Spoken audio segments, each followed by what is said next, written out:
G'day Survivor, and welcome to the Archives. The Bloodstalker, the enormous bog spider, only found on Genesis 1 and Genesis 2. This is one of the creepiest tames in ARK. This video will be a bit longer than the previous episodes because I wish to show my own method of taming it since the release of Genesis 2. Start off with finding the Bloodstalker you wish to tame.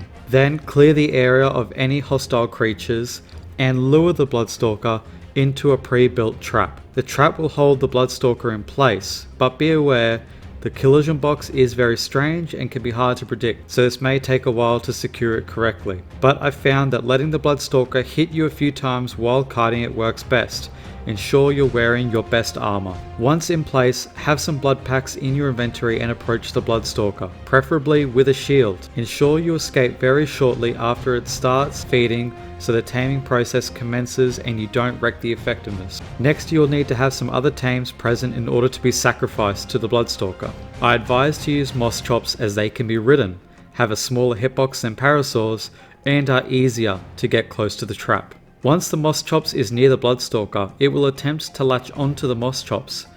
If successful, it will begin feeding. Take note that the maximum health of the sacrificial dino makes the effectiveness jump in larger increments regardless of the actual health at the time of feeding. So by putting all levels of your sacrifice into health just before sacrificing is recommended, as this will increase the maximum health of your dino, as well as not needing to have the Bloodstalker damage the creature all the way down to 0 from maximum health. Higher level Bloodstalkers normally make this easier due to doing more damage to the sacrifice. An easy way to know if the Bloodstalker will grab the creature instead of simply attacking the trap is by seeing if there's a small delay between each strike. Ensure the sacrifice is very close to the collision box of the Bloodstalker to draw its aggro away. Repeat this process as many times as needed until the effectiveness is at 100%. Keep in mind that the effectiveness affinity, or the amount of effectiveness that will increase per tame, actually increases in size for every tame you sacrifice concurrently. So start off with your lowest levels to begin with, as they are the least likely to increase the effectiveness drastically,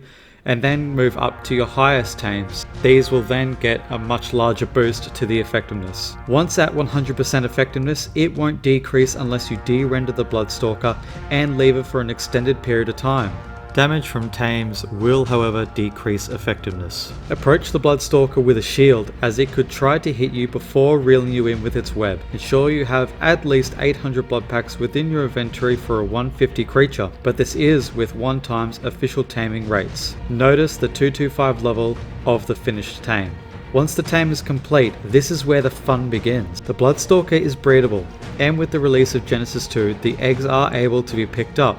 However, they're unusable in kibble recipes. It doesn't require a saddle, as the Bloodstalker will hold you within its pedipalps under its body, but this does mean the Bloodstalker has no armor and is vulnerable to damage, so be careful. Once the Bloodstalker reaches 40% or lower of its total HP, it will start feeding on your character to heal itself back up. To avoid this, keep blood packs within your inventory. The mobility of the Bloodstalker is one of the best in the game, but to master it takes a lot of practice. It has two web sling abilities, one with the primary attack button and one with the secondary attack button. The primary shoots out a singular web and is the slower of the two, but is also used for grabbing creatures and reeling them in. The list for this is very extensive.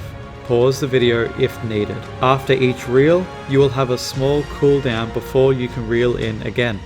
It's surprisingly fast in water too, as well as possessing an ability to allow it to Jesus itself above the water if needed, which allows it to easily harvest fish in Nidaria, as both instantly die when reeled out of the water. Another utility is its passive tech vision, allowing players to see friendly creatures, passive creatures, and hostile creatures through the differentiation of coloured outlines. This can also come in handy when looking for certain tames or even enemy players, perhaps even trying to find pesky little noglins in the undergrowth. It is capable of climbing any surface the same way a Megalania and Rock Drake does, as well as being able to charge up its jump and then jump again while in midair. It's also immune to fall damage, one of the few creatures that is. But if you don't wish to fall too quickly, holding the left alt button on PC will make the Bloodstalker act like a parachute. When you wield a weapon, the Bloodstalker will raise itself up into the air to give you a better vantage point. It can make a great taming assistant, allowing you to drag creatures to a more secure location to knock them out, or potentially used as an egg thief for wyverns or Deinonychus. I don't recommend using them for drake or magmasaur eggs due to the environments that those eggs are found in. All these attributes make for an amazing PvP and PvE creature. And this about wraps it up for the Bloodstalker, guys. I hope you enjoyed the video and found it somewhat informative. Let me know down below if there's anything I missed so the community and myself will have even more information. Thank you so much for all the support that you've given to the channel. I hope you have an awesome day, and I will see you in the next one.